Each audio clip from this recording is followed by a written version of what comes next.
Amen. Je peux avoir un bon amen, s'il vous plaît? Amen. Ok, on va rentrer dans la parole. Donc, nous continuons sur l'enseignement,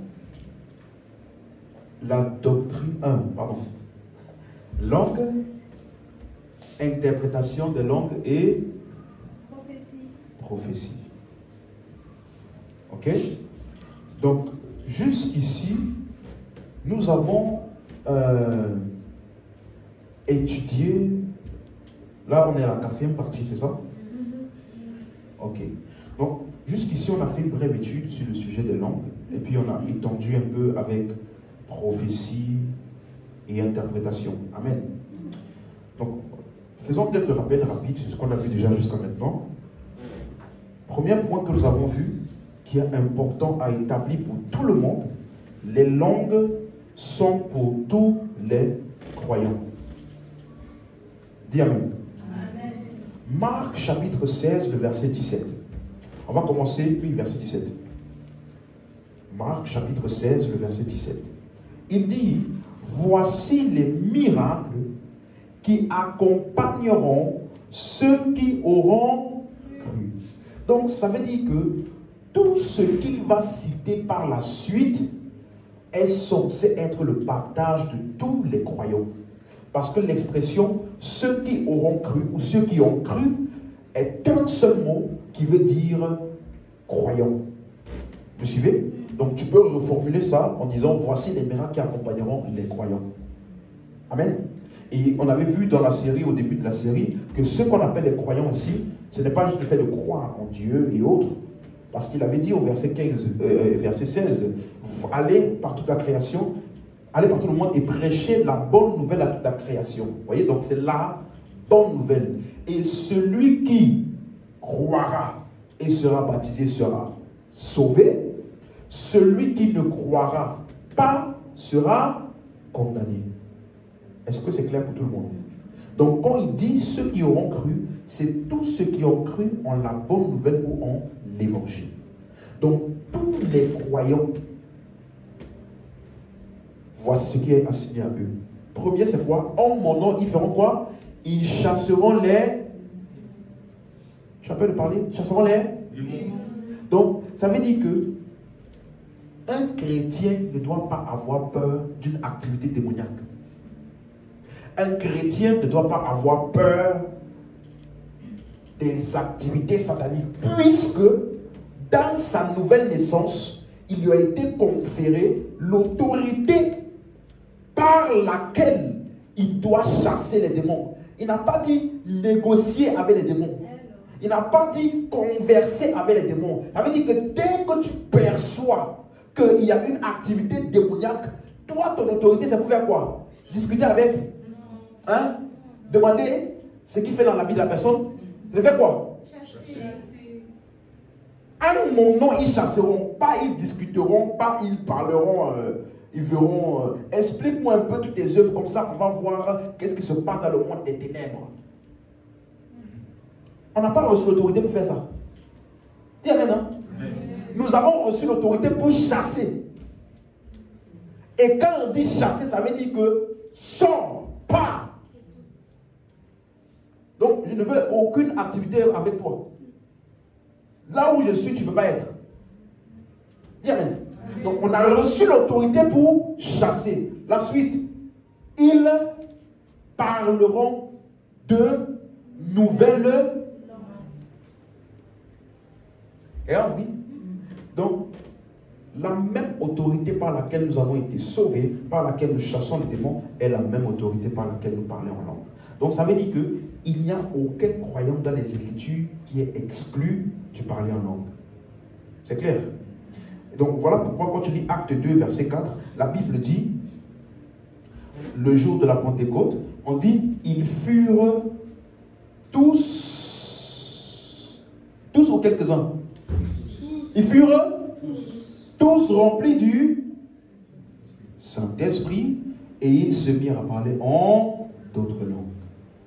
Donc, vous voyez que aucun croyant n'est censé être exclu du parler en langue. Amen. La même chose dans Acte 8, verset 14. C'est des rappels, hein? Mais il faut que ça soit bien établi pour la suite. Acte 8, verset 14. Donc, la Bible dit ceci. Les apôtres qui étaient à Jérusalem, ayant appris que la Samarie avait reçu la parole de Dieu, y envoyèrent Pierre et Jean. Rappelez-vous, voici les signes qui accompagneront ceux qui auront quoi? Cru. Cru en quoi?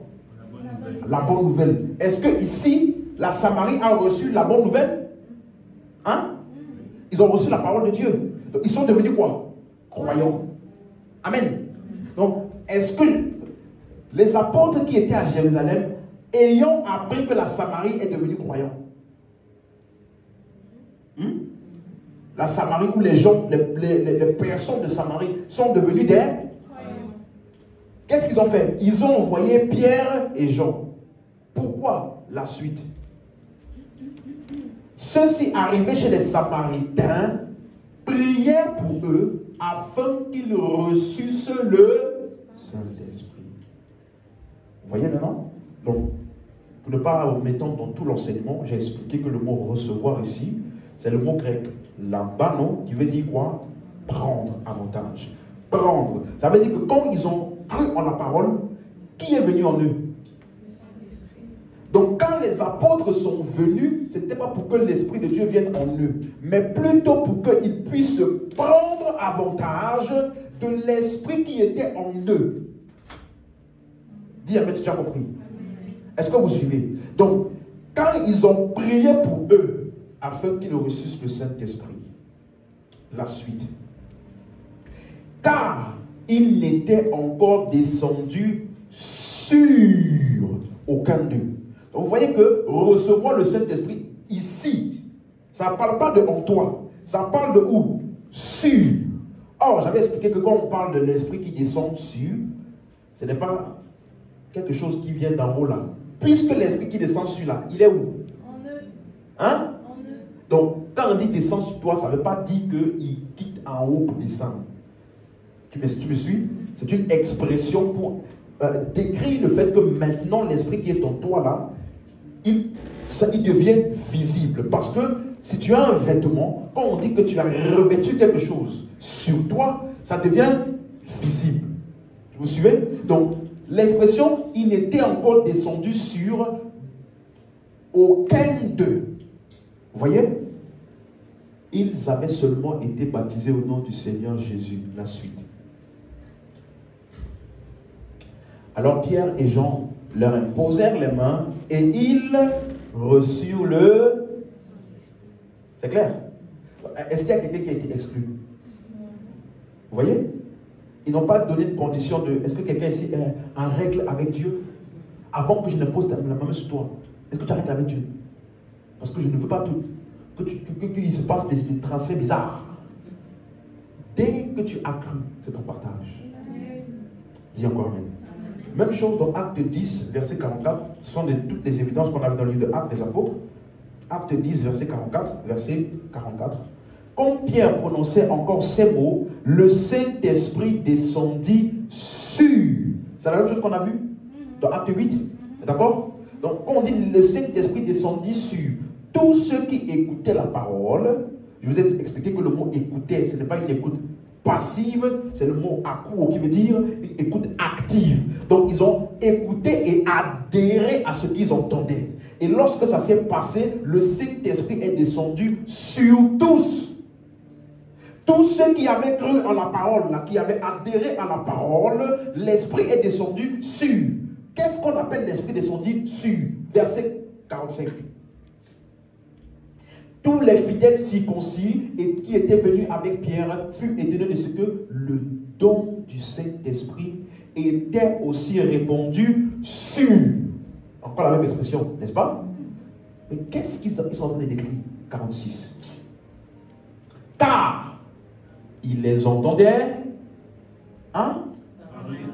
parler et donc qu'est-ce qu'on appelle l'Esprit descend sur? Ça veut dire que tu prends avantage de l'Esprit qui est en toi et il devient visible par une manifestation d'un don. Ici, on a eu le parler en langue et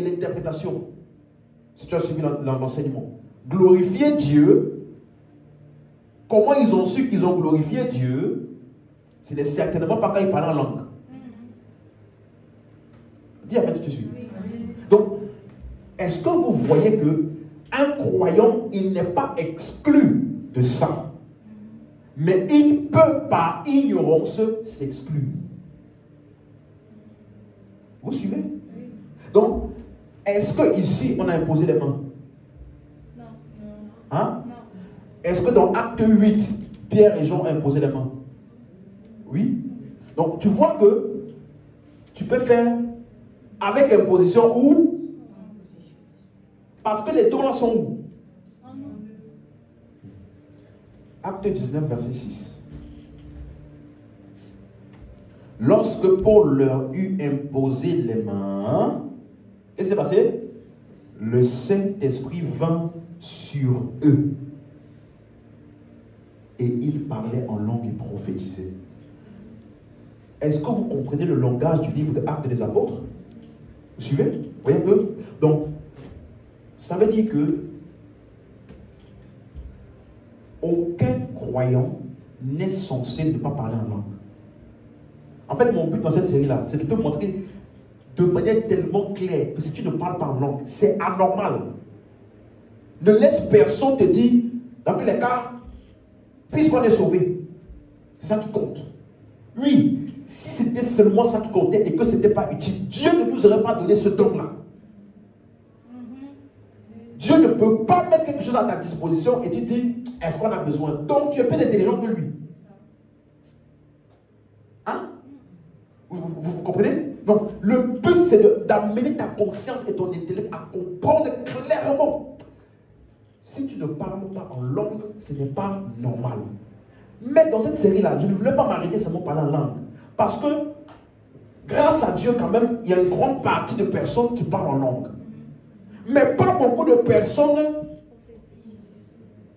Tandis que dans toutes les instances où les gens ont parlé en langue pour la première fois, c'était accompagné de quoi? Vous voyez? Donc, pourquoi est-ce qu'on nous a limités? Donc, pour étendre et exposer ça davantage, j'ai expliqué maintenant, deuxième chose qu'on a vue à partir du dimanche dernier, que nous avons tous reçu en nous le même esprit. Dis Amen. Amen. Et donc, tous les dons sont dans le même. Et si l'esprit est en nous, ça veut dire que nous avons tous les dons où? C'est clair? Regardez, 1 Corinthiens 12, verset 3. Rappel très rapide de dimanche. C'est pourquoi je vous déclare que nul, s'il parle par l'Esprit de Dieu, ne dit Jésus est anathème. Paul ici, puisqu'il va par la suite exposer les dons, c'est-à-dire les habilités qu'un homme manifeste par l'Esprit qui est en lui, il te dit d'abord que ne commence pas à penser que ce sont des habilités qui sont hors de ta portée, puisque le jour où tu as reçu Jésus, il dit, s'il parle par l'Esprit. Vous voyez? Donc, parler par l'Esprit. Ça veut dire que tu as parlé ce que tu as dit là et par l'habilité de l'Esprit. Vous suivez? Il commence maintenant à dire, si nul, s'il parle par l'Esprit de Dieu, ne dit Jésus est anathème. Et que nul ne peut dire Jésus est Seigneur, si ce n'est par le Seigneur. En d'autres termes, même ta confession de foi pour être sauvé, ta première interaction avec le Saint-Esprit, la première fois où tu as fonctionné par l'Esprit, c'est le jour où tu as reçu Jésus.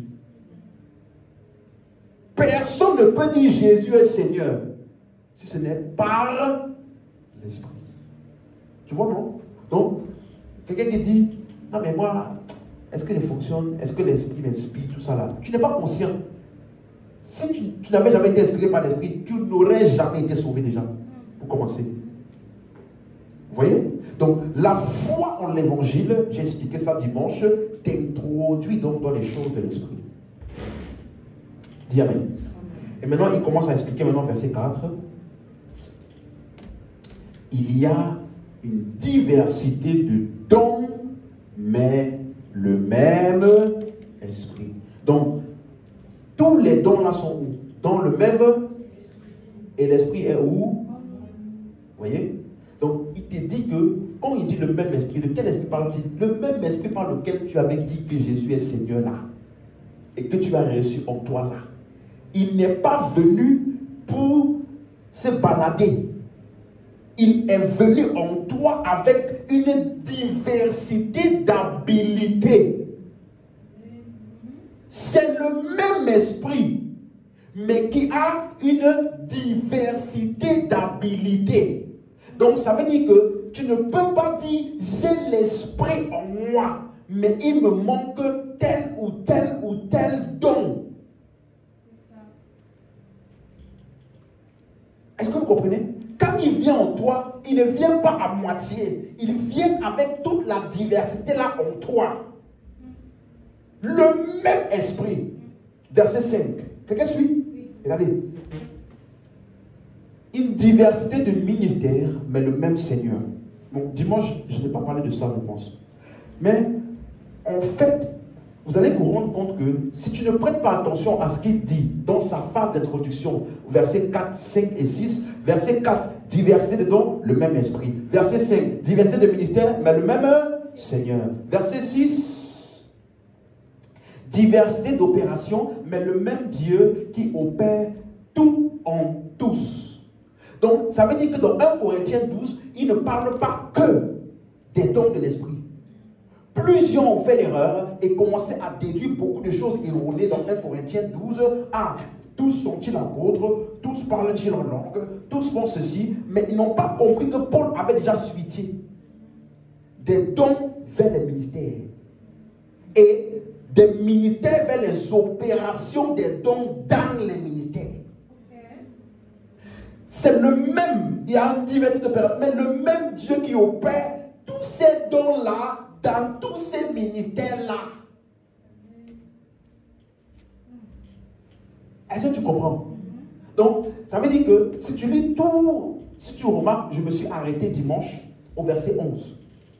Parce que le but de l'enseignement, c'est pour s'arrêter sur les dons spirituels. Je ne parle pas encore des ministères. Vous comprenez? Parce que, oui, là par contre, pour les ministères, on n'est pas pareil. On n'a pas tous les mêmes ministères.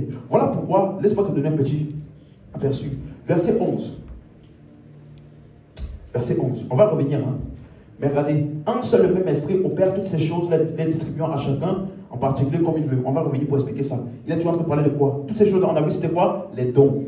Vous voyez? À partir du verset, ici, là, il a fini les dons. À partir du verset 12. Car comme le corps est un, et a plusieurs membres, et comme tous les membres du corps, malgré leur nombre, ne forment qu'un seul corps, ainsi en est-il de Christ, ou alors le même Seigneur.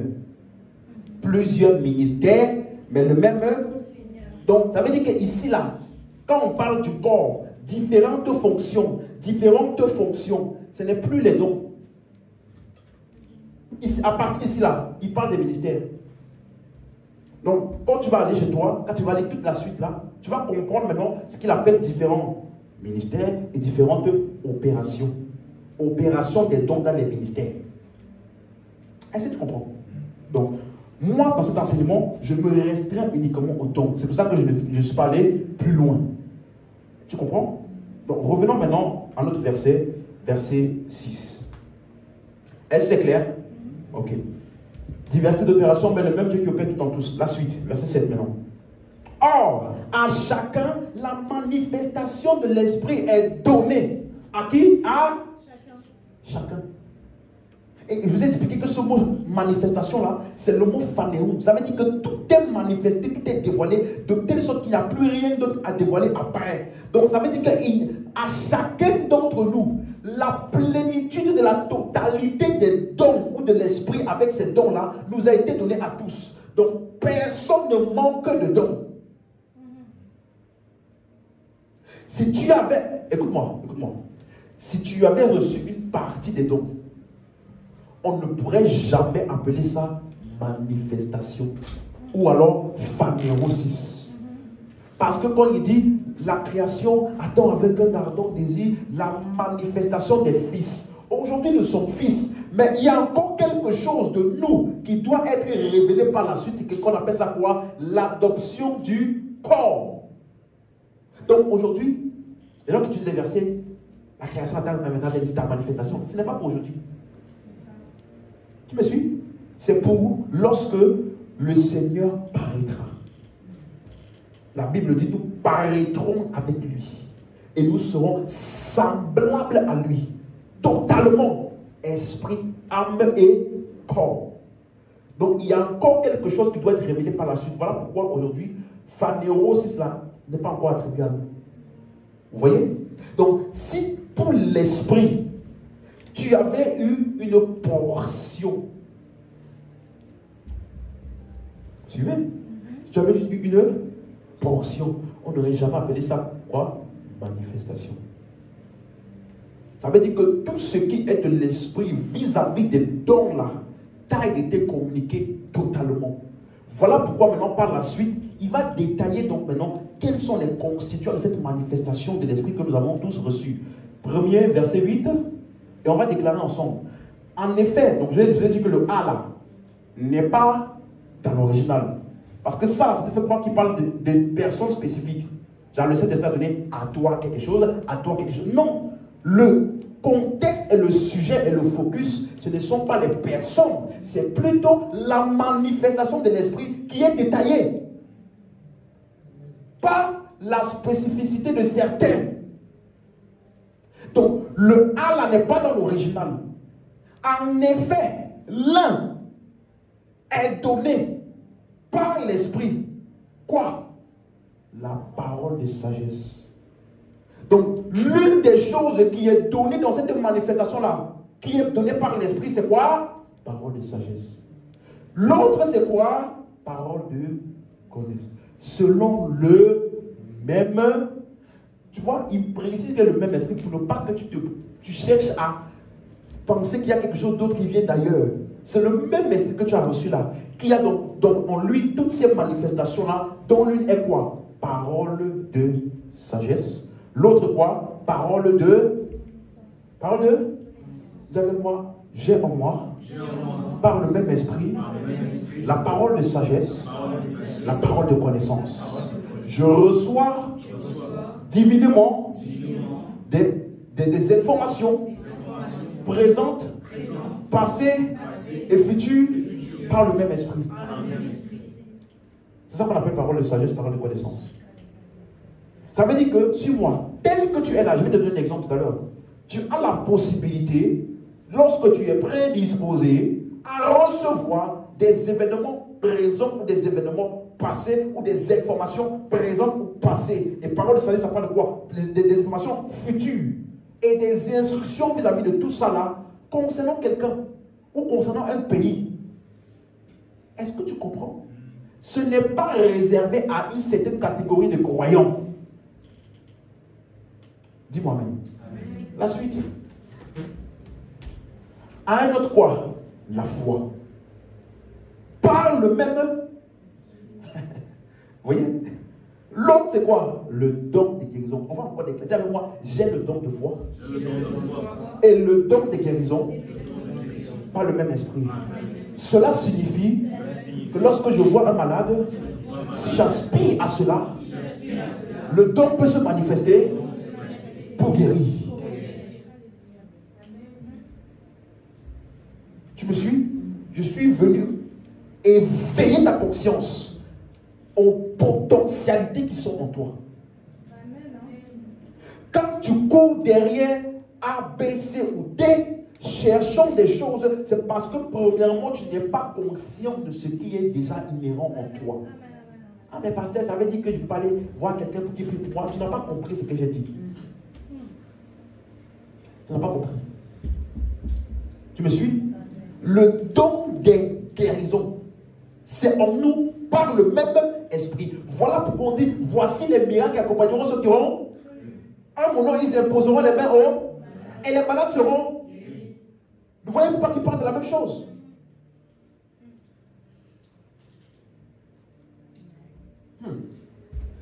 Écoute-moi. Marc 16, 17, 18 là, hein, c'était un exposé assez à la surface de ce que Paul explique ici là, en détail. Quand il dit chasser les démons, laisse-moi te donner un exemple. La suite. La suite. À un autre, le don d'opérer les. Voici les. Voici les. Qui accompagneront. Donc les miracles là, c'est parce que tu es un homme de Dieu spécial ou c'est parce que tu as cru? Est-ce que tu comprends? Le don d'opération des miracles, c'est dans la même manifestation de l'esprit que nous avons tous reçu. Ah, l'autre c'est quoi? La prophétie. Regardez. L'autre c'est quoi? Le discernement des. Comment tu vas chasser un démon si tu n'as pas discerné qu'il y a un démon? Hein? Vous voyez? Tu comprends? Ah mon nom, ils vont faire quoi? Ils vont chasser les démons. Donc si cette autorité nous donne de chasser les démons, ça veut dire que ça sous-entend qu'on peut reconnaître quand il y a un démon. Qu'on peut reconnaître lorsqu'il y a une action ou une activité démoniaque. Et ça sous-entend aussi qu'on peut discerner lorsqu'il y a une action divine. Hein? Parce que sinon tu vas chasser Dieu. Tu m'entends? Vous voyez? Paul, la femme avec l'esprit de Python, qui donnait des informations vraies, en lui était gêné par ces informations qui semblaient être vraies. Pourquoi? Parce qu'il y a le don là qui a commencé à fonctionner. Discerner. Discerner veut dire, en français simple, distinguer.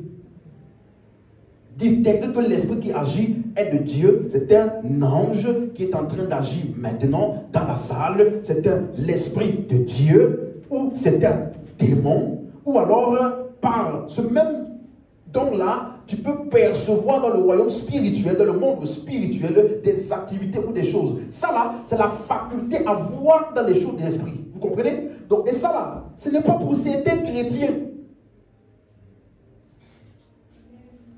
Si vous saviez comment les chrétiens de l'église primitive fonctionnaient, ça là, on ne les enseignait pas ça. C'était naturel.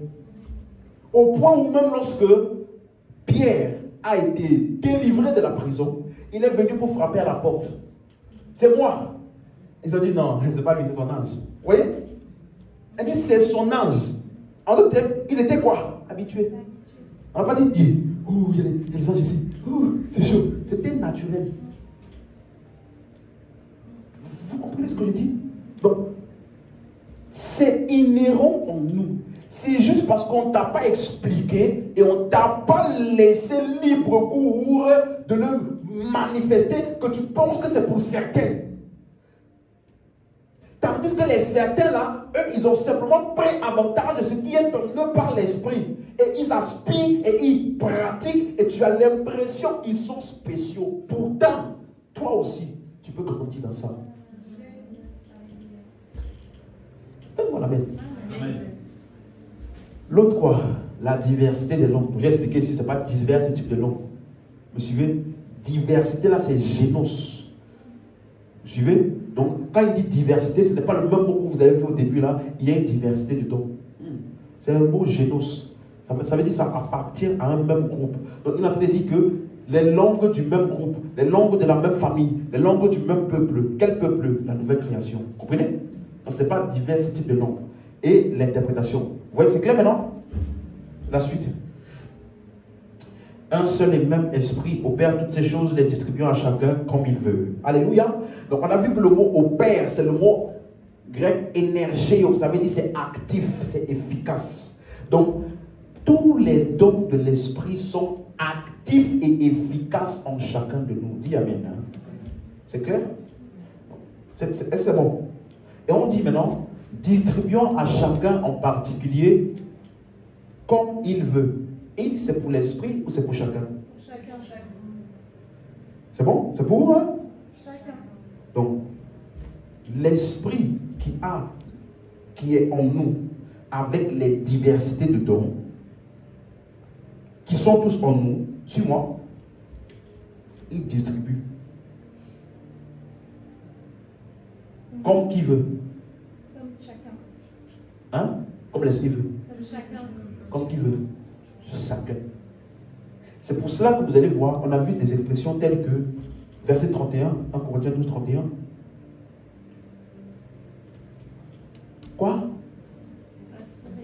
Dis ça plus fort, s'il te plaît. Aspirer. Aspirer. Ça veut dire que, en version austérale, il dit désirer avec ardeur les dons les meilleurs. Donc tu vois que, concernant les dons, ce n'est pas l'esprit qui détermine, c'est toi à quel point tu aspires à cela qu'il distribue. Est-ce que tu comprends? Donc ça veut dire que, en anglais, il dit covet, c'est-à-dire convoite. Earnestly, ça veut dire convoite sérieusement. Tu vois que ce n'est pas le genre de désir, non, tu sais, j'aimerais bien prophétiser. J'aimerais bien guérir des malades. Oh, ce serait mon rêve. Ce n'est pas ça. C'est un désir ardent et sérieux. Ça veut dire que ce n'est pas un désir qui reste inactif. On dit ardent là, ça veut dire que tu brûles des ailes. Ça veut dire que tellement ça t'anime que ça te pousse à l'action. Et tu passes à l'action, tu imposes les mains. Il y a la guérison. Ah non, mais j'ai imposé. J'ai l'impression que ça n'a pas été guéri. Je pense que le don n'est pas pour moi. Tu n'as pas de désir ardent. Je te dis, tu n'as pas de désir ardent. Hein? Regarde les garçons. Ils désirent ardemment avoir une fille. Quand la fille dit non, il part. S'il part là, elle-même, elle va être touchée dans son vie. Donc ça veut dire que un petit non. Et puis, j'allais le calculer même plus. En fait, il ne me voulait pas vraiment, il ne me voulait pas. Tu vois? Mais quand c'est un désir, même quand on dit non là, ça augmente encore plus. Je suis encore revenu. En fait, il t'a dit que tu es la plus jolie femme du monde. Donc toi et moi, c'est pour la vie. Toi, on appelle ça désir quoi? Si tu es ainsi par rapport au don spirituel, tu vas fonctionner dans ces choses. Est-ce que tu comprends? Donc tu vas voir que ce qui fait donc la différence premièrement dans l'opération des dons entre un chrétien et un autre, ce n'est pas qu'un chrétien a et qu'un autre n'en a pas. C'est d'abord une question de désir. À quoi aspires-tu réellement? Vous me suivez? Remarquez quelque chose. Dans les milieux où on leur dit beaucoup la puissance, ce qu'ils appellent la démonstration de puissance, c'est-à-dire miracles, signes et prodiges, et tout le monde aspire à ça. Vous allez voir que beaucoup de ces chrétiens de ces endroits-là font beaucoup de miracles. Hein? Dans les endroits où on dit tout le temps prophétique, prophétique, prophétique, prophétique, prophétique, prophétique, vous allez voir beaucoup ces personnes fonctionner dans les dons de révélation. Pourquoi? Parce que l'enseignement qu'ils reçoivent les pousse à aspirer à ça et à le manifester. Est-ce que quelqu'un comprend ce que je suis en train de dire? Donc, c'est à toi, c'est selon que il veut ou selon que chacun veut et qu'il y a le besoin. Si tu aspires à ça, suis-moi. Aspirer aux dons les meilleurs. Il n'a pas dit celui qui a le don là, qu'il aspire. Vous tous là de l'église de Corinthe, aspirez. Hein? Il n'a pas dit que celui qui a le don de prophétie aspire aux prophéties. Celui qui a le don de guérison aspire. Non. Vous tous qui m'écoutez, aspirez au don. Quel don? Tout ce que j'ai mentionné plus haut. Dis Amen. Donc, regardez, ce sont ces expressions-là qui nous ont permis de comprendre donc, le rôle de notre volonté dans l'opération des dons. 1 Corinthiens 14, verset 1, on va maintenant aller très vite. 1 Corinthiens 14, verset 1. Recherchez la charité, aspirez aussi aux dons spirituels, mais surtout à celui de prophétie. Je vais regarder en détail. Aspirez à quoi? Aux dons? Aux dons? Mais, donne-moi, mais surtout. Ça veut dire qu'il y a des degrés d'aspiration. Tu peux aspirer à certains plus qu'à d'autres. Hein? Tu comprends? Tu peux aspirer. Donc ça veut dire que si tu aspires plus à quelque chose qu'un autre, tu vas manifester plus l'autre qu'un autre. Mais ça ne veut pas dire que tu n'as pas l'autre. Aspirer au don spirituel, mais surtout à celui de prophétie. Dis encore Amen. Amen. Verset 12. On va lire la version d'Arpi directement. Venez du temps. Verset 12. Parce que, ainsi vous aussi, puisque vous désirez avec ardeur des dons de l'esprit, cherchez à en être abondamment quoi? Doué. Dis avec moi, je dois être abondamment doué dans les dons spirituels. Donc ça veut dire que ton désir avec ardeur des dons spirituels va te permettre de les manifester. Et plus tu le manifestes, plus tu le pratiques, tu deviens abondamment doué. Et plus tu es abondamment doué, tu es une source d'édification pour l'assemblée. Vous voyez?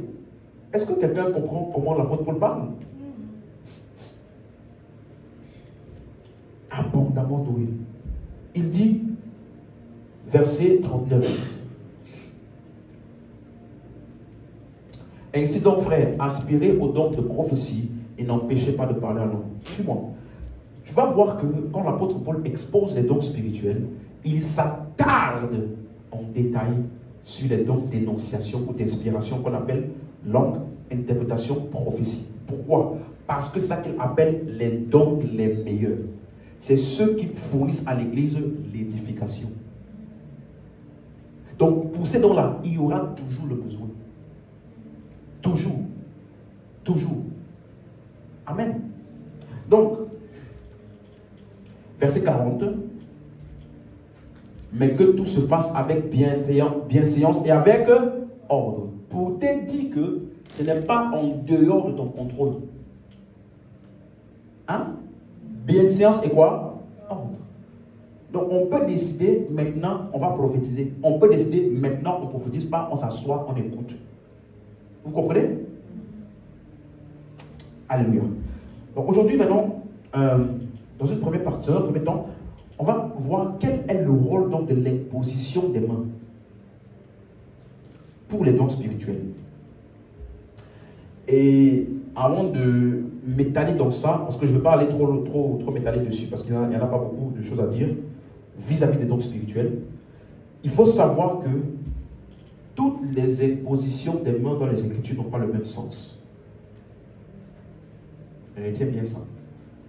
Toutes les fois où tu vas voir imposition des mains, ce n'est pas toujours pour les mêmes choses. Ce n'est pas pour le même objectif. Amen.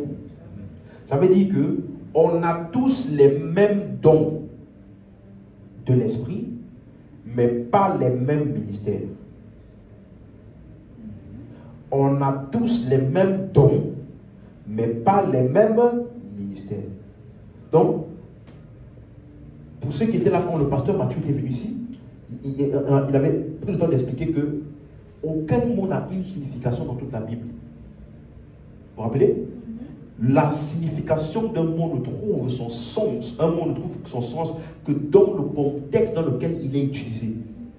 C'est ce contexte qui confère à ce mot-là son sens. Vous suivez?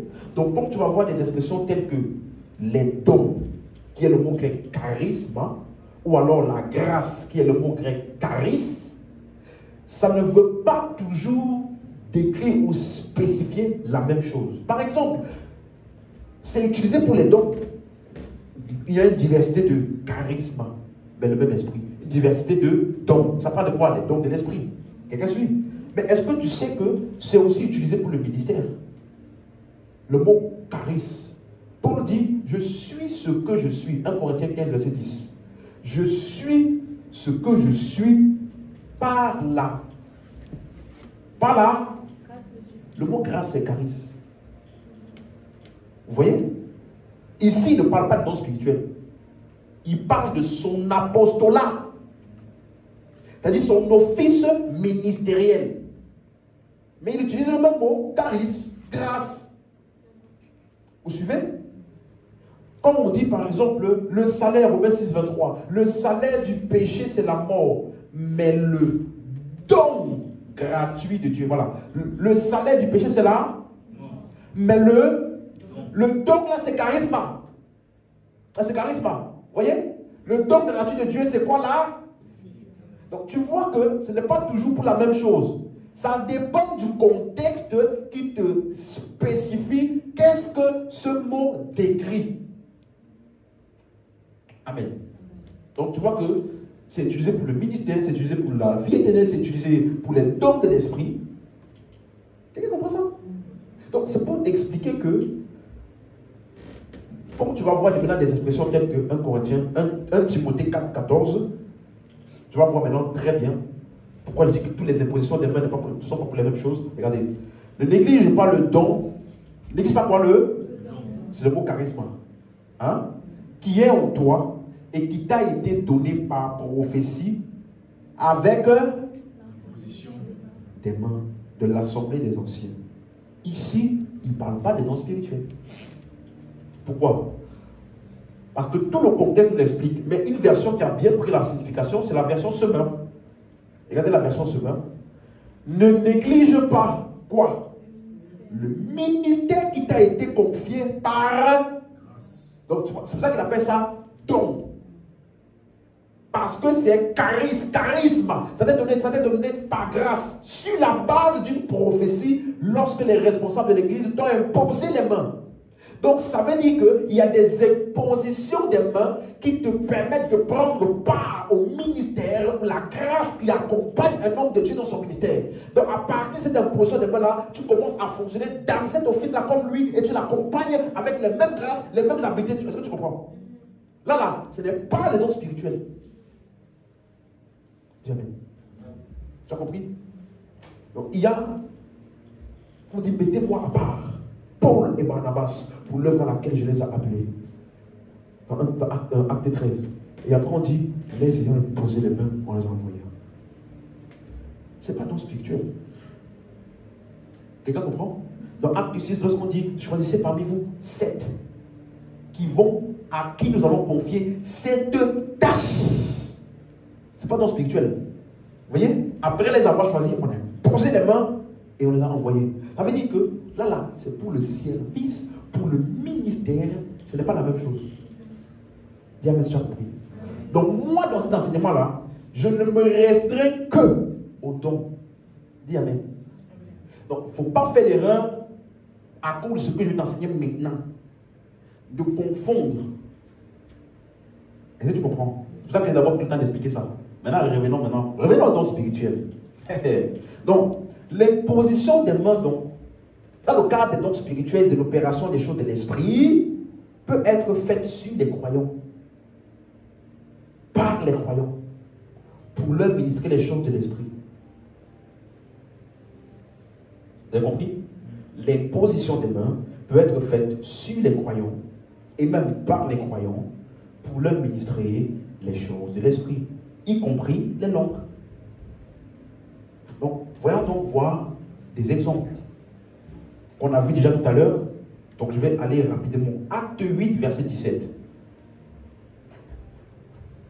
Alors, Pierre et Jean leur imposèrent les mains et ils reçurent le Saint-Esprit. Dis Amen. Ils ont imposé les mains, ils ont reçu quoi? Le Saint-Esprit. Verset 18. Lorsque Simon vit que le Saint-Esprit était donné par l'imposition des mains des apôtres, il leur offrit de l'argent. Allons directement au verset 21. Qu'est-ce que Pierre a dit? Il n'y a pour toi ni part, ni lot dans cette affaire. Et si tu vas en grec, le mot affaire, c'est le mot grec logos, qui veut dire parole. Vous comprenez? Donc ça veut dire que Simon, qu'est-ce qu'il voyait? Que quand les apôtres Pierre et Jean imposaient les mains, les gens disaient des choses. Les gens parlaient. Vous voyez? Donc, cette affaire, ça veut dire que ici, quand ils ont imposé les mains, qu'est-ce qui s'est passé? Ils ont reçu le Saint-Esprit, ils ont parlé en langue. Donc ça veut dire que reçu, c'est le mot grec quoi? Lambano.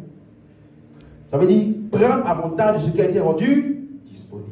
Donc lorsque les mains ont été imposées, qu'est-ce qui s'est passé? Ils ont pris avantage de ce qui était déjà en eux parce qu'ils avaient cru. Donc, est-ce que tu comprends? Ça veut dire que, ici, là, quand on leur a imposé les mains, quel est le don spirituel, le don de l'esprit qu'ils ont manifesté? Par la langue. Et certainement prophétie. Puisque c'est juste parole. Vous comprenez? Donc, ça veut dire que l'imposition des mains leur a donné une impulsion pour fonctionner dans ce qui était déjà à eux. Jamais déjà compris. Vous voyez? Parce qu'il y a des endroits où, sans imposition des mains, il y en a qui ont parlé en langue et prophétisé, n'est-ce pas? Donc, ça veut dire que l'imposition des mains leur a donné comme une impulsion pour fonctionner dans ce qui était déjà à eux. Amen. Donc, quand tu lis ça maintenant, tu peux penser que, oui, bah, c'est Pierre et Jean, c'est les apôtres. Mais un autre exemple, Acte 9, verset 17.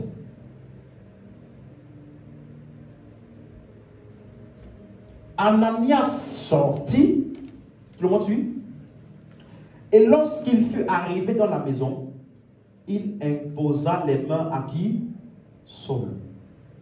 Donc Ananias a imposé les mains à qui? Saul. Suis bien, en disant, Saul, mon frère, le Seigneur Jésus qui t'est apparu sur le chemin par lequel tu venais, m'a envoyé pour que tu découvres la vue, tu recouvres la vue, et que tu sois quoi?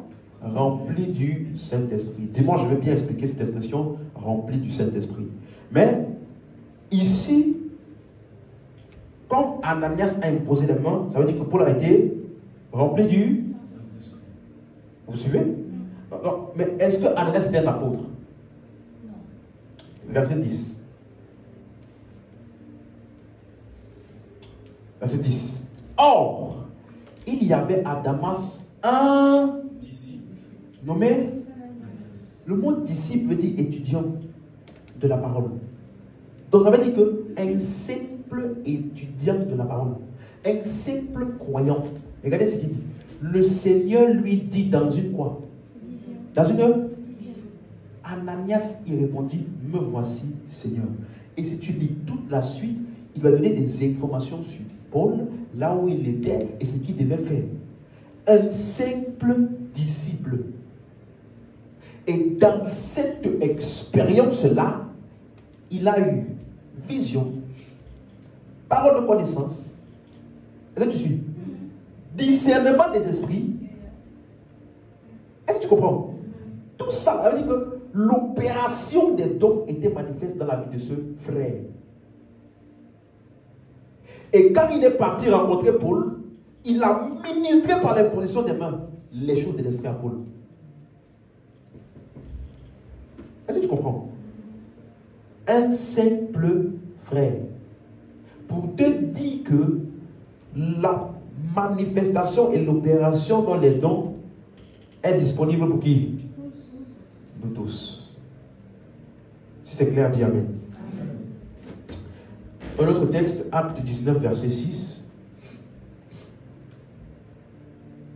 Lorsque Paul leur eut imposé les mains, le Saint-Esprit vint sur eux et ils parlaient en langue et prophétisaient. Donc, tu vois que dans les exemples qu'on a vus jusqu'à maintenant, l'imposition des mains peut être faite en masse ou individuellement. Lorsque Pierre et Jean sont partis en Samarie, ils ont imposé les mains à tous, on va dire massive. Mais Ananias est parti individuellement avec Paul. Il a imposé les mains là-bas. Donc ça peut être individuel, ça peut être communautaire. Amen. Maintenant, revenons donc pour terminer pour aujourd'hui sur les langues et l'interprétation. Il faut que je m'étende un peu dessus pour remettre quelques détails sur ce que j'avais déjà dit. 1 Corinthiens 14, verset 2. En effet, celui qui parle en langue ne parle pas aux hommes. Il faut que tu retiennes ça. Quand tu parles en langue, tu ne parles pas aux hommes, mais à Dieu. Car personne ne comprend et c'est ton esprit qui dit des mystères. Donc ça veut dire que les langues servent principalement pour parler à Dieu, pour prier, pour louer Dieu. Ça c'est le but d'abord primitif ou principal. Vous suivez? Parce que quand tu parles en langue, tu parles à qui? Hein? Et quand tu parles à Dieu, on appelle ça quoi? Adoration. Non, c'est pas forcément. Tu peux parler quand tu parles à Dieu. Prière. Vous suivez? Parler à Dieu, converser avec Dieu, c'est la prière. Vous suivez? Donc, parler en langue est une manière de parler à Dieu. Donc, parler en langue est principalement quoi? Une prière. Pour prier, pour adorer, louer Dieu. Amen. Donc, ça veut dire que si tu es un croyant qui a une vraie vie de prière, ta vie de prière doit être remplie de parler en langue. Quelqu'un comprend? Parce que Dieu est esprit. Et celui qui parle en langue, c'est en esprit qu'il dit des... Amen. Verset 14. Car si je prie en langue, mon esprit est en prière, mais mon intelligence demeure stérile. Verset 15. Que ferai-je? Que faire donc? Je prierai par l'esprit, mais je prierai aussi avec l'intelligence. Je chanterai par l'esprit et je chanterai aussi avec l'intelligence. Donc, ça veut dire que quand tu pries en langue, ton esprit est comment en prière. Donc, tu peux prier en esprit, tu peux chanter en esprit. Ça veut dire quoi chanter en esprit? Mettre une mélodie à ton parler en langue. Tout simplement. Vous me suivez? Ce que je vous dis maintenant, ça ne doit pas être des choses étranges. Ça ne doit pas être des choses que vous entendez seulement à l'église. Non, ça doit être ton naturel. Des choses que tu fais régulièrement. Amen. Donc, c'est pour cela que vous allez voir maintenant les expressions comme Éphésiens 6, 18. Regardez ce que Paul dit. Éphésiens 6, 18. Faites en tout temps. Faites quand? Par l'esprit, toutes sortes de prières et de supplications. Ça veut dire que en tout temps, tu dois faire toutes sortes de prières et de supplications. Ça veut dire que nous là, en tout temps qu'on prie, quel que soit le type de prière qu'on veut prier, on prie ça comment? Par. Et prier par l'esprit, c'est quoi? Prier? Tu vois, non? Donc, il te dit, veille à cela avec une entière et prier pour tous les saints. Donc, tu dois veiller à prier en langue. Et que dans ton prière en langue, là, tu prends le temps de prier pour qui? Tous les saints. Tous les saints. Donc, quand tu pries pour tous les saints, tu pries comment? En langue. Est-ce que tu comprends? Vous comprenez comment Paul? Ça veut dire que dans la nouvelle alliance, le type de prière par excellence et de manière primordiale, c'est la prière en langue. C'est notre langage de prière principal. Ce n'est pas un additif. Paul dit, je prierai par l'esprit et je prierai par l'intelligence. Je prierai aussi, pardon, par l'intelligence. Ça veut dire que quand tu dis aussi là, c'est un plus. Hein? Mais beaucoup font quoi? Je prierai par l'intelligence, je prierai aussi par l'esprit. Tandis que c'est l'autre, c'est l'inverse. Amen. Jude 1, verset 20. Version Ostéval. Alléluia. Mais vous, bien-aimés, vous édifiant vous-même sur votre très sainte foi. Comment est-ce qu'un chrétien s'édifie lui-même sur sa très sainte foi? En priant par le, c'est-à-dire en priant en... Non mais pasteur, en ce moment-là, c'est chaud, j'ai beaucoup de situations qui viennent me bombarder, en même temps, beaucoup de pression, je ne sais pas. Quand tu es comme ça veut dire que tu t'es pas édifié. Tu as l'impression que les situations et les circonstances sont en train de t'engloutir. Tu ne t'es pas édifié. Quand tu vas prendre le temps de t'édifier en priant en esprit, tu vas regarder la même situation et tu vas parler autrement. Tu me suis? Ça veut dire que tu ne manques pas ce qu'il y a en toi pour dominer n'importe quelle situation. Quand ça commence à être comme c'est trop, ça veut dire que tu n'es pas assez chargé. Prions par le Saint-Esprit. Regardez ce qu'il dit. Sur votre très sainte foi. Ce qu'on appelle sainte foi. Ça veut dire mis à part, séparé. Ça veut dire quand tu fais ça là, ça va t'édifier à un point où la foi que tu es censé manifester là est séparée. Il n'y a plus de doute dessus. Il n'y a plus peur. Il n'y a plus de découragement. Tu arrives à un point où tu es apte à manifester ta foi. Ça a dégagé toutes les choses qui voulaient te troubler. Donc, tu vois à quel point tu te prives de beaucoup de choses si tu pries par langue. Seigneur, c'est chaud. Ah, Seigneur, c'est chaud. Arrête de dire Seigneur, c'est chaud. Prie en langue. Amen. Combien de temps, pasteur? Faites en tout temps. Faites comment? En tout temps. Tu vois que ça là, c'est la seule manière par laquelle on peut appliquer prier sans cesse. C'est la seule manière. Amen. Mais, donc ça veut dire que si tu comprends ça, est-ce que tu es d'accord? On dit celui qui parle en langue ne parle pas aux hommes, mais il parle à Dieu. Donc, la prière en langue n'est pas un langage humain, puisque personne ne comprend. Hein? La prière en langue n'est pas un langage humain. Mais donc, si ça doit donc profiter aux autres, il faut donc introduire ce qu'on appelle le don d'interprétation des langues par le même esprit. Il ne faut pas perdre ça de vue. Par le même esprit. Le même esprit. Donc, quand il dit, au verset 2, 1 Corinthiens 14, verset 2, il dit, celui, en effet, celui qui parle en langue ne parle pas aux hommes, mais à Dieu, car personne ne le comprend. C'est en esprit qu'il dit des mystères. Il est déjà en train de t'expliquer que le parler en langue là n'est pas pour que quelqu'un puisse comprendre. Si tu parles en langue, personne ne comprend. Amen. Verset 14, il réappuie la même chose.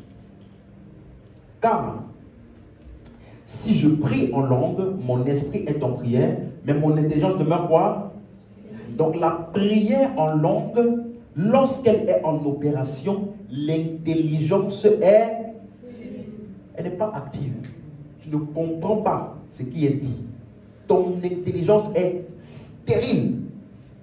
Verset 16. Suivez bien comment petit à petit il introduit les choses.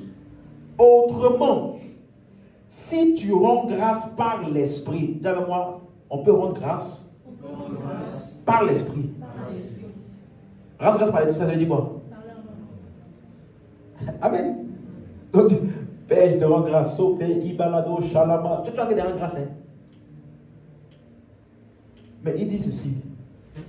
Comment celui qui est dans les rangs de l'homme du peuple, je vais t'expliquer l'homme du peuple là, c'est qui?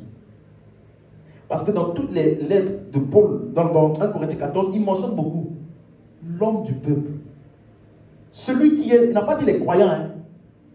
Il n'a pas dit si. Regardez, si tu rends grâce par l'esprit, comment les croyants? Non. Celui qui est dans les... Ça veut dire, il y a une catégorie là, on les appelle quoi? L'homme du peuple. Comment celui qui est dans les rangs de l'homme du peuple répondra-t-il Amen à ton action de grâce, puisqu'il ne sait pas ce que tu dis? Donc à chaque fois que tu parles ou tu pries par l'esprit, on ne sait pas ce que tu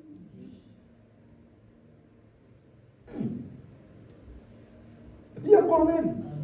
Donc c'est pour cela que, verset 18 maintenant, regardez comment il parle. Hein? Je rends grâce à Dieu de ce que je parle en langue plus que vous 19. Mais dans l'église, j'aime mieux dire quoi? 5 paroles avec mon intelligence afin d'instruire aussi les autres que 10 000 paroles en langue. Amen. Est-ce que vous voyez que Paul ici, il est en train de communiquer dans l'église, que dans l'église là, lorsque l'opération du parler en langue est lorsque le don du parler en langue est en opération pour les autres, à partir de ce moment-là, il faut qu'il y ait interprétation. Afin que ce qui est dit en langue puisse aller dans l'intelligence de ceux qui écoutent pour qu'ils puissent répondre. Vous suivez? Donc ce n'est pas tout par la langue. C'est le par la langue qui s'adresse aux autres. Si je dis par la langue chacun à Dieu, tu ne t'adresses pas aux autres. Est-ce que tu comprends? Donc, ici, l'apôtre Paul, il dit que quand tu dois communiquer un message en langue, tu dois ensuite l'interpréter par le même esprit. Et c'est ça qu'on appelle prophétie. Amen. Regardez verset 5. Il explique ça mieux. Verset 5. Donc, regardez. Je désire que vous parliez tous en langue, mais encore plus que vous prophétisiez. Vous voyez? Donc, parler en langue n'est pas mauvais. Hein? Puisqu'il désire qu'on parle en langue. D'accord. Celui qui prophétise est plus grand que celui qui parle en langue, à moins que ces derniers n'interprètent, pour que l'Église en reçoive de l'édification. Donc, celui qui prophétise, il est plus grand que celui qui parle en langue. À moins que celui qui parle en langue, là, il interprète. Les deux là sont maintenant pareils. Donc, ce qu'on appelle prophétie, c'est quoi? Langue plus interprétation. Et l'Église reçoit l'édification. Est-ce que vous comprenez? Donc, ça veut dire que ici, la prophétie donne le message des langues là dans un langage humain. C'est la raison pour laquelle l'Église est édifiée. Donc ici, Paul met l'accent sur l'utilité pour l'Église. Il recadre les choses dans le cadre de l'utilité pour l'Église. Verset 3. Après avoir dit au verset 2, celui qui parle en langue ne parle pas aux hommes mais à Dieu, personne ne le comprend. Maintenant, au verset 3, celui qui prophétise, au contraire, il parle à qui? Les édifie, les exhorte, les console. Donc quand tu prophétises, tu parles à qui? Aux hommes. Pour les édifier. Exhorter, consoler. Dis amen. Donc, ça veut dire que tu vois que Paul met l'emphase sur l'utilité pour les autres. Il n'est pas en train de glorifier la prophétie par rapport au parlement. Non. Il est simplement en train de dire que ce qui procure le plus grand bénéfice dans nos rassemblements, c'est la prophétie. Dis mais si tu comprends. Ce qui nous donne de bénéficier à tous quand on s'est réunis, c'est la prophétie. Donc, suis-moi, ça veut dire que les instructions qu'il donne ici, c'est en rapport avec les rassemblements de l'Église. Suivez? Revenons au verset 14. Donc, il montre comment est-ce que l'Église peut être édifiée par l'opération de cet homme-là. Si je prie en langue, mon esprit est en prière, mais mon intelligence demeure stérile. La suite. Que faire donc? Je prierai par l'esprit, mais je prierai aussi avec l'intelligence. Je chanterai par l'esprit, mais je chanterai aussi avec l'intelligence. La suite. Autrement, si tu rends grâce par l'esprit, comment celui qui est dans les rangs de l'homme du peuple répondra-t-il Amen à ton action de grâce, puisqu'il ne sait pas ce que tu dis? La suite, regardez, la suite. Tu rends, il est vrai, d'excellentes actions de grâce. Donc quand tu parles en langue, laisse-moi te dire, tu rends d'excellentes actions de grâce. Mais, dis avec moi l'autre. L'autre n'est pas Donc ça veut dire que si ce pourquoi tu parles n'est pas pour l'autre, c'est pour toi et Dieu, tu peux le faire. Hein? Est-ce que vous comprenez? L'autre n'est pas édifié. Il t'explique que le parler en langue uniquement bénéficie à celui qui parle uniquement. Donc quand je suis dans l'optique de bénéficier aux autres, je ne m'arrête pas au parler en langue. Puisque l'autre n'est pas édifié. Donc l'autre ici, ce n'est pas celui qui parle. Parce que celui qui parle là, il est édifié. Hein? Mais dans les rassemblements de l'église, l'autre n'est pas édifié par ton parler en langue. Si tu viens me voir, j'ai une parole pour toi. J'aimerais te m'expliquer quelque chose. Et tu parles en langue seulement. Frère, tu m'as bénéficié en quoi? Amen. Vous avez compris? Donc ça veut dire que dans l'église là, pour communiquer aux autres, il faut parler en langue intelligible et compréhensible par tous. Verset 18. Je rends grâce à Dieu de ce que je parle en langue plus que vous tous. La suite. Mais dans l'église, j'aime mieux dire 5 paroles avec mon intelligence afin d'instruire aussi les autres que 10 000 paroles en langue. Donc, je me restreins à parler 5 paroles avec mon intelligence. Pourquoi? Parce que le parler en langue n'est pas bon? Non. Pourquoi? Parce que je veux instruire les autres. Donc, la raison de la prophétie ou interprétation des langues, c'est pour les autres. Lorsque les autres sont en vue, là, le parler en langue n'est plus suffisant. Est-ce que vous suivez? C'est ça que Paul est en train de dire. Ça veut dire que lui, Paul, il utilisait plus la prophétie dans l'église et il parlait plus en langue en privé. Son parler en langue était beaucoup plus en privé. Et en public, il parlait beaucoup plus par prophétie. Dis Amen. Verset 23. Si donc dans une assemblée de l'église entière, tous parlent en langue et qu'ils souviennent des hommes du peuple. Vous voyez, il parle encore de ces gens-là. Les hommes du peuple. Et il rajoute ici maintenant, des non-croyants. Ne diront-ils pas que vous êtes fous? Donc maintenant ici, il dit les hommes du peuple et il rajoute maintenant aussi les non-croyants.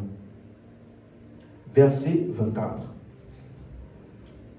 Mais si tous prophétisent et qu'ils subviennent quelques non-croyants ou un homme du peuple, regardez, hein, non-croyant, un homme du peuple, il est convaincu par tous, il est jugé par tous. La suite. Les secrets de son cœur sont dévoilés de telle sorte que tombant sur sa face, il adorera Dieu et publiera que Dieu est réellement au milieu de vous. Donc le problème, ce n'est pas que toute l'église parle en langue. Ce n'est pas ça le problème. C'est plutôt, si dans l'église, écoute bien maintenant, il y a des gens qu'on appelle non-croyants, hommes du peuple.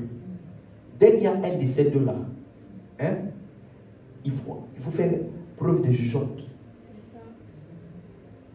Vous suivez?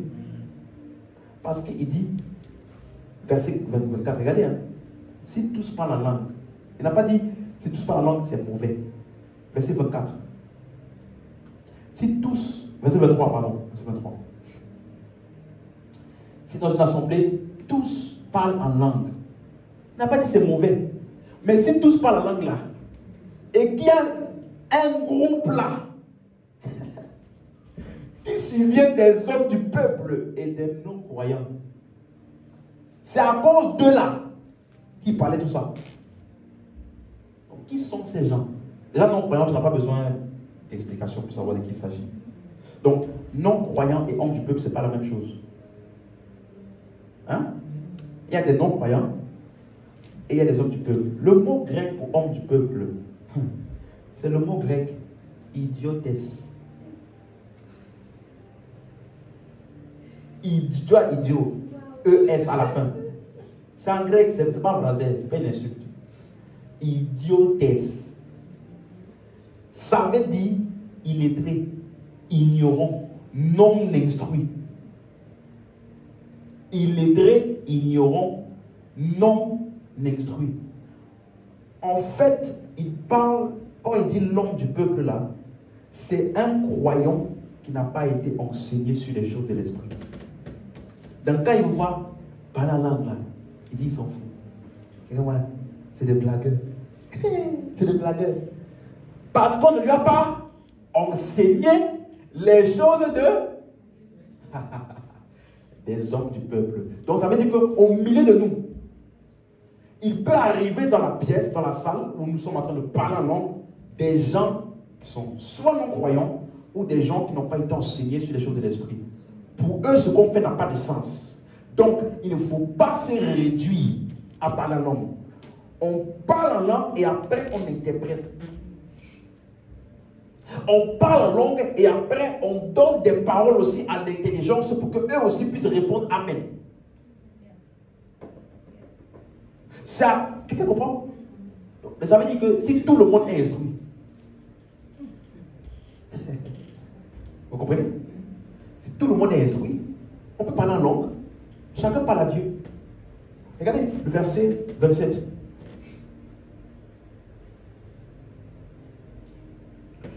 En est-il qui parle en langue que 2 ou 3 ou plus parlent, chacun à son tour, et que quelqu'un interprète? Verset 28. S'il n'y a point d'interprète, qu'on se taise dans l'église et qu'on parle à soi-même et à... J'ai expliqué dimanche. Est-ce que tu peux te taire et parler en même temps? Ça veut dire que ce qui dit là est relatif. On se tait vis-à-vis de l'église. Ça veut dire que mon parler en langue là ne s'adresse à personne dans l'église. Ça s'adresse à qui? À moi-même et à Dieu. Donc si je dis maintenant, levez-vous chacun et priez en langue. Parlez à votre Dieu. Parlez à Dieu. Tout le monde peut parler en langue. Sans qu'il soit nécessaire d'interpréter. Puisque ça s'adresse à qui? À Dieu. Suivez? Mais si maintenant je dis, comme on fait généralement, prends la main de quelqu'un et ministre lui quelque chose. Donne-lui une parole. Édifie-le par quelque chose. Et toi, tu pries seulement en langue. Et puis tu dis, tu es béni, mon frère. Tu parles. Tu as fait quoi? Est-ce que vous suivez? Amen. Donc, ça veut dire que tous les croyants doivent donc désirer interpréter les langues. Dis encore Amen. Est-ce que vous suivez?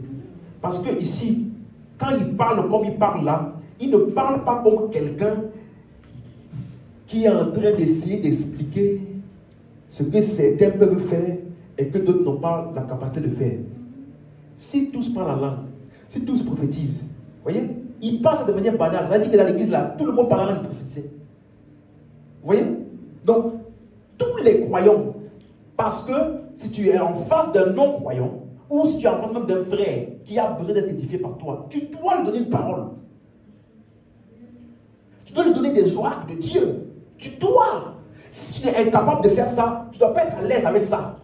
Et te conforter dans... C'est pour certains. Lui, il a la grâce. C'est inné en lui. Lui, on dirait que quand il fait là, c'est inné. Comme quelqu'un me disait une fois, quand pasteur, quand tu écoutes, on dirait que c'est inné, quoi. Quand tu enseignes, c'est clair. Frère, si tu t'arrêtes à ça, tu me suis? Pour moi encore, c'est compréhensible parce que je donne mon office. Mais dans l'opération des dons, désirer avec ardeur les dons. On ne peut pas te demander de désirer ce qui est hors de ta portée. C'est comme si on te disait, entre dans un cheminement de frustration, puisque tu ne peux pas avoir, mais désire quand même. Est-ce que ça fait sens? Donc, tous les croyants, ça veut dire, le même flot par lequel tu parles en langue là, c'est le même flot par lequel tu prophétises et ou tu interprètes. Regardez, verset 1, il dit aspirer au don. Verset 1, il dit aspirer au don spirituel, mais surtout à celui de prophétie. Verset 13. On a vu ça dimanche. Donc, on a vu ça dimanche. C'est pourquoi que celui qui parle en langue, qui va se voir? Prie pour avoir le don d'interpréter. J'ai expliqué ça ici, n'est-ce pas?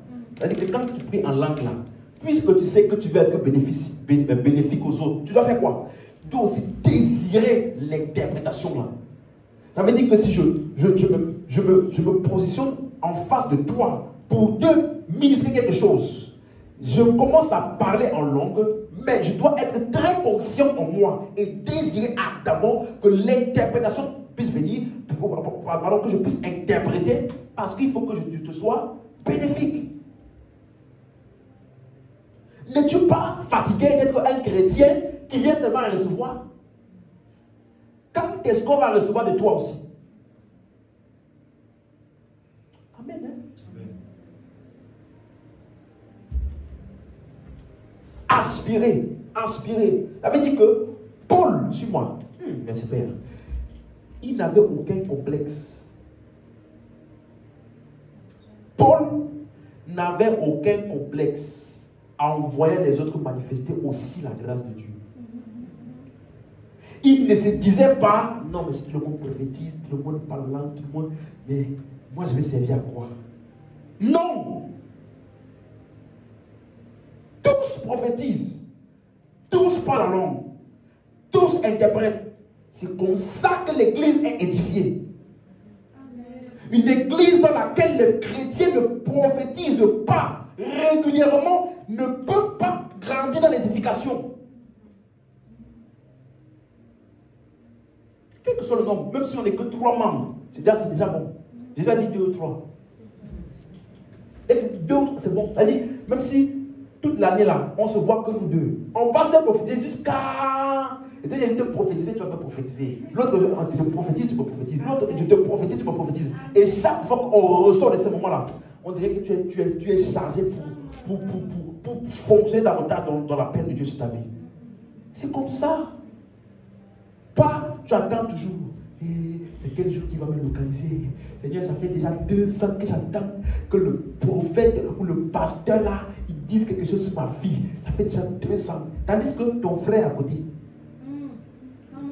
quand lui veut te parler, quand c'est qui? Va là-bas, moi j'attends l'homme de Dieu, il doit dire quelque chose sur ma vie. Hein? Quand ton frère veut te parler, Amen. Amen. Amen. Donc, oui, on m'a déjà dit ça, mais j'attends la parole. J'attends la parole de l'homme. Tu vois, quand tu es comme ça là, tu vas louper Dieu. Tu vas rater Dieu plusieurs fois. Jésus dit, si vous aviez reconnu, discerné le temps de votre visitation. Est-ce que tu suis? Parce que la forme avec laquelle Jésus est venu n'était pas la forme que eux ils attendaient. Donc ils ont rejeté, n'ayant pas reconnu que c'était Dieu qui venait les visiter. Tu pries, tu ne sais même pas que la réponse à ta prière là peut être une parole prophétique déclarée par un frère qui t'a peut-être pas dit bonjour. Il t'a même peut-être pas dit bonjour. Tu ne peux pas choisir le vase. Tu ne peux que recevoir du contenant.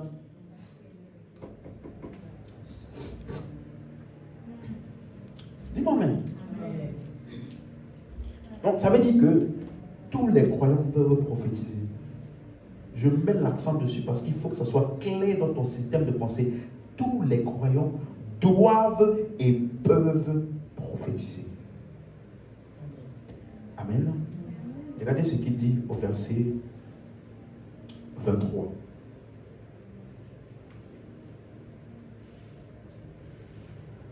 Si donc dans une assemblée de l'église entière, tous parlent en langue, et qu'il survienne des hommes du peuple et des non-croyants, ne diront-ils pas que vous êtes fous? Vous voyez maintenant de qui il parle? Quel type de personne il parle ici, hein? Verset 24. Mais, si tous prophétisent,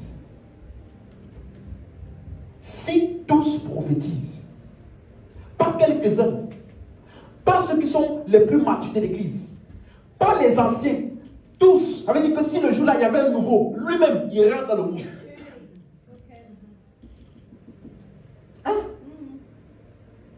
Si tous prophétisent et qu'ils subviennent quelques non-croyants ou hommes du peuple, vaincu par tous, il est jugé par tous. Donc, un bon moyen pour quelqu'un vient d'arriver, lorsque tu veux lui témoigner que Dieu est là, prophétie. Et dans ta prophétie, suis verset 25, les secrets de son cœur sont dévoilés. Il n'a pas, écoutez bien, reviens, verset 24. Non, c'est qui prophétise? Est-ce qu'il a dit, si l'homme de Dieu appelle quelqu'un là-bas dans la pièce et il vient, et puis l'homme de Dieu prophétise sur lui seul là. Verset 25. Il a dit quoi? Tous prophétisent, n'est-ce pas? Donc, les secrets de son cœur vont être dévoilés quand qui prophétise? Hein? Donc, ce n'est pas forcément dans le pasteur, par le pasteur, que les secrets de son cœur sont dévoilés. Ça peut être un frère qui est juste à côté de lui. Ça peut être n'importe qui dans la salle. Frère, j'ai une parole pour toi, je ne sais pas, mais j'aimerais te dire, Dieu dit ceci, Dieu dit cela sur toi, et que ce par quoi tu passes là, ces circonstances-là, ce à quoi tu as soupiré depuis longtemps, les secrets de son cœur sont dévoilés lui-même. Il dit, non, franchement, Dieu est ici. On n'a pas dit les sauver. Il a juste le témoignage que Dieu est. Donc ça ouvre son cœur pour qu'il puisse recevoir l'évangile. Dis amen. Donc, ça veut dire que, est-ce que vous êtes d'accord que d'après Paul, toute l'église est censée faire ça? Tu comprends? Mais nous, on nous a réduit à, c'est l'homme de Dieu qui vient, et puis il fait tout le show. Et puis tout le monde, c'est les spectateurs. Et là, pendant que je prophétise pour lui, je prophétise aussi pour toi. Donc, pour ne pas que tu sois un spectateur là, accroche-toi à sa prophétie. Mais pourquoi, pendant que lui prophétise là, toi aussi tu peux prophétiser à celui qui est à côté? Lui là-bas, il prophétise pour l'autre là. Lui, il prophétise pour l'autre là. Et puis tout le monde sort. On est rempli, on est ivre de la parole, de l'esprit, on est édifié. Et puis il n'y a pas. Et puis tout le monde là est sorti d'ici là édifié. Mais pendant que toi, lui, il prophétise, tout le monde regarde. Pousse un peu un peu. Pousse un peu un peu. Avance. Je ne vois pas clair, je ne vois pas clair. Dis avance, comme ça ça va devenir plus clair pour moi. Donc toi tu viens à l'église pour encourager. Pour encourager, pour qu'on dévoile bien la vie du frère. Tous prophétisent. Ça veut dire n'importe qui à l'église. J'aime ce verset-là. Verset 23. Regarde verset 23. J'aime ce verset. Regardez. Si dans une assemblée de l'église, comment? Partielle. Donc tout le monde qui est à l'église ce jour-là est candidat pour ça. Tous parlent la langue. Et après quoi? Tous prophétisent. Est-ce que vous suivez? Non mais pasteur, ça veut dire que donc on ne peut pas appeler quelqu'un devant pour prophétiser. Tu vois, tu n'écoutes pas. Tu écoutes ce que tu veux écouter. C'est à notre portée à tous. Si toute l'église faisait ça, suis-moi, écoute-moi, écoute bien ce que je vais dire maintenant, et je pèse mes mots. Si toute l'église faisait ça, on n'aurait pas d'événement inattendu dans l'église. Si toute l'église faisait ça, on n'aurait pas des événements inattendus. On n'aurait pas des choses qui nous surprennent par-ci par-là. Ne voyez-vous pas que dans Actes, la famine allait arriver dans le pays. La prophétie est sortie. Préparez-vous. On a pris notre église, je crois que c'est l'église, ils ont fait une collecte de fonds, une collecte de biens et de nourriture. Ils ont envoyé, parce que la famine devait faire quoi? Arriver. Parce que Dieu préserve son église au travers de l'église. Une personne ne peut pas tout recevoir pour tous. On est un corps.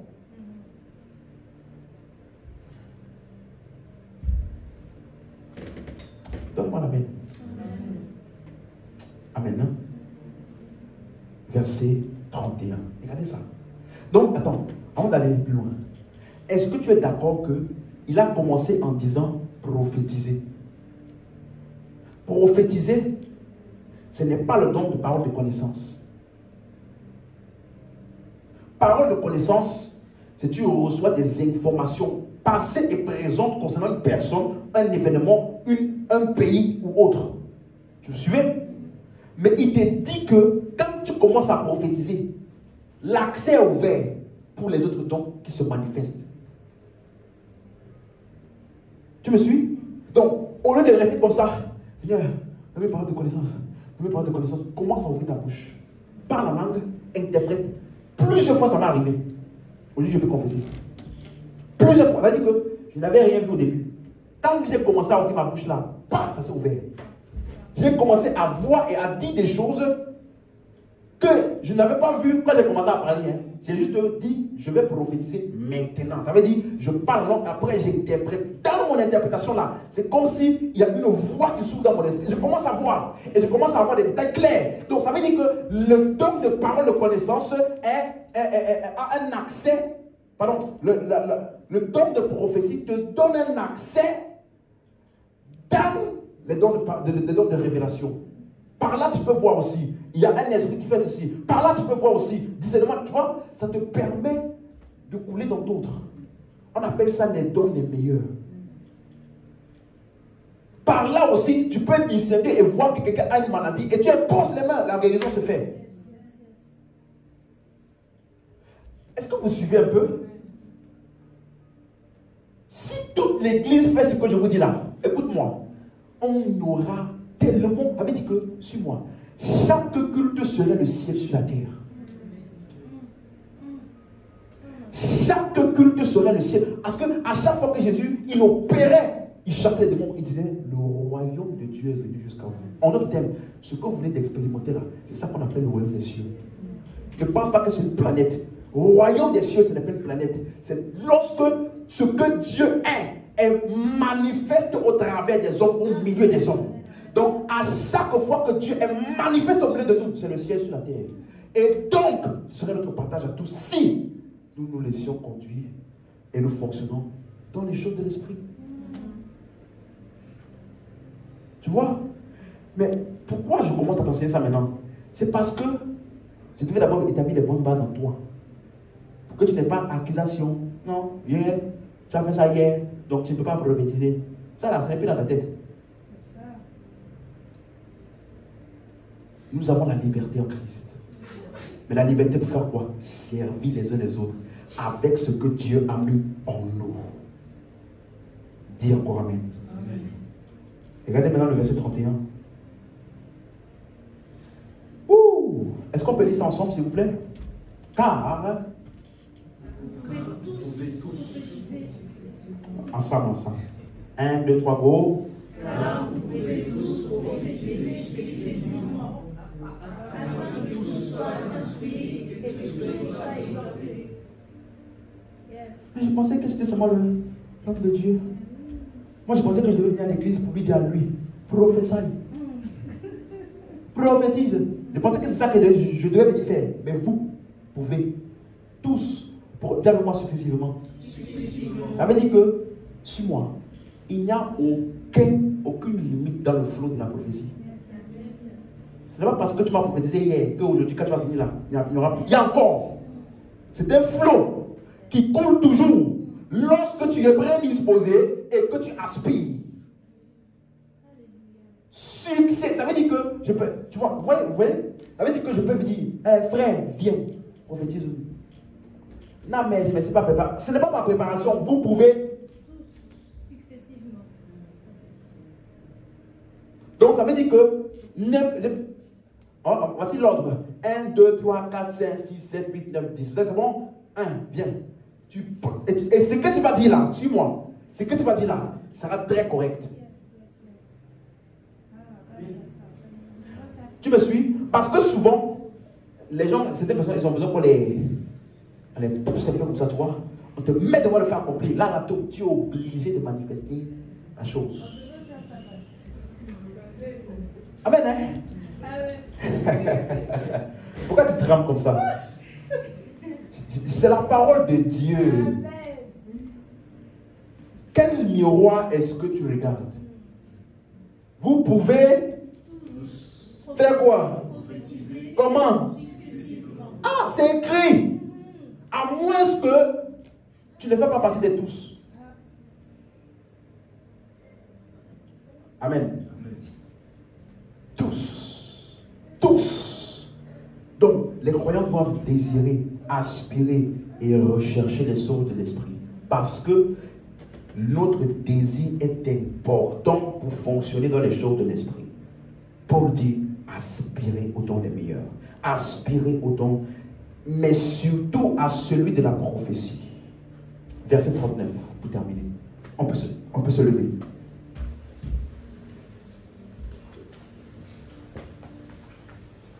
Alléluia. Écoute-moi, dans cette série-là, je veux attiser en toi un désir, une aspiration qui va faire en sorte que, à n'importe quel moment, quand on peut te réveiller et tu commences à parler la langue là, on doit aussi pouvoir te réveiller et tu commences à prophétiser.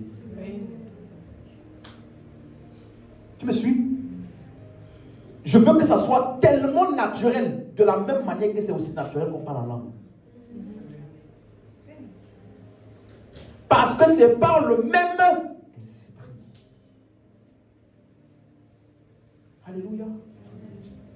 Regardez, par la langue. Amen. Tu vois comment tu ne trempes pas? Comme on doit dire aussi, prophétise. Tu dois. Ça veut dire que tu ne réfléchis pas. En fait, tu as déjà tellement pris la conscience que c'est en toi. Comme si tu es assis là maintenant, je te dis, quand je vous ai dit levez-vous, levez quoi? En fait, tu n'as pas réfléchi, est-ce que mes pieds sont en bon état aujourd'hui ou pas? Est-ce que j'ai les pieds? Non! Tu as déjà tellement implémenté en toi que les pieds font partie de toi. Et dès qu'on te lève, toi, tu te lèves. Et puis tu fais. Tu vois, non? C'est à ça que nous devons tous aspirer. Et c'est notre partage au nom de Jésus. Amen. Tu me suis? Va arriver un moment où on va faire aucun culte sans prophétiser. C'est-à-dire que, et c'est pas pasteur, hein? C'est-à-dire même si on fait juste culte pour venir rendre grâce à Dieu, même si on dit juste une réunion pour l'évangélisation, on scelle la réunion là par la prophétie. Hein? Frère, donne-moi la main. Dis avec moi, au nom de Jésus. Au nom de Jésus. Je m'adonne activement au don de l'esprit et aux choses de l'esprit. Je prie en langue, je chante en langue et j'interprète pour l'édification de l'Église.